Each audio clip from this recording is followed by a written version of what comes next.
আজকে সচরাচর ওষুধের বাইরে গিয়ে একটি পিচ্ছিলকারক জেল সম্পর্কে ধারণা দিতে চাই, আর সেটা হচ্ছে মাই জেলি।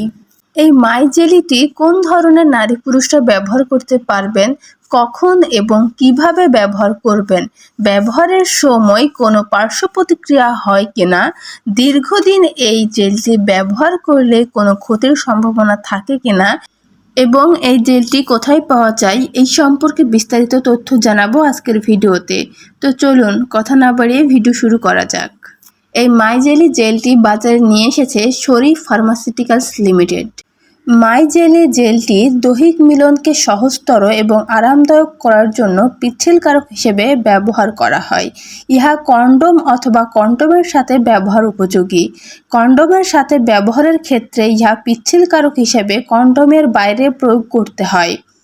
অনেক ক্ষেত্রে কন্ডোম প্রয়োগ সহজতর করতে কন্ডোমের ভিতরেও ব্যবহার করা যেতে পারে। এই জেলি একটি অচিটচিটে বর্ণহীন প্রস্তুতি, যা সরাসরি অথবা কন্ডোমের সাথে ব্যবহার উপযোগী। এটি পানিতে দ্রবণীয় পার্সোনাল লুব্রিকেন্ট, যা নিশ্চিত করে স্বস্তি এবং আরামদায়ক দৈহিক মিলন। এই জেলি অচিটচিটে হওয়ার দরুন ব্যবহারের পর পানি দিয়ে সহজেই ধুয়ে ফেলা যায় এবং দৈনন্দিন ব্যবহার সহজতর হয়। মাই জেলি ব্যবহারের নিয়ম: সহবাসের পূর্বে প্রয়োজন মতো জেলি নিয়ে যৌনাঙ্গে মাখিয়ে নিতে হবে। প্রয়োজন হলে পুনরায় ব্যবহার করা যাবে। শিশুদের ক্ষেত্রে এই জেলি ব্যবহার করা যাবে না।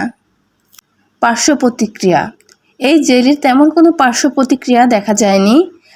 কিছু অ্যালার্জিক রিয়াকশন দেখা দিতে পারে, যেমন চুলকানি, শ্বাসকষ্ট ইত্যাদি। সতর্কতা: কোনো ধরনের অস্বস্তি অথবা জ্বালাপোড়া হলে ব্যবহার করা বন্ধ করে দিতে হবে। এই জেলি নাক, মুখ, চোখ এবং কাটা স্থান থেকে দূরে রাখতে হবে এবং খাওয়া যাবে না। এই জেলির গর্ভনিরোধক কোনো বৈশিষ্ট্য নেই এবং শুক্রাণু ধ্বংসকারী কোনো উপাদান নেই।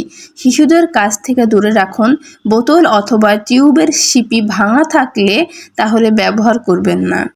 মাই জেলি ব্যবহারে শুক্রাণুর গতি কমে যেতে পারে, তাই গর্ভধারণের পরিকল্পনা থাকলে জেলি ব্যবহারের আগে ডাক্তারের পরামর্শ নিতে হবে এবং সকল ওষুধই কেনার পূর্বে ডেট দেখে কিনবেন এবং সকল ওষুধই আলো থেকে দূরে 30 ডিগ্রি সেলসিয়াসের নিচে এবং শুষ্ক স্থানে রাখুন।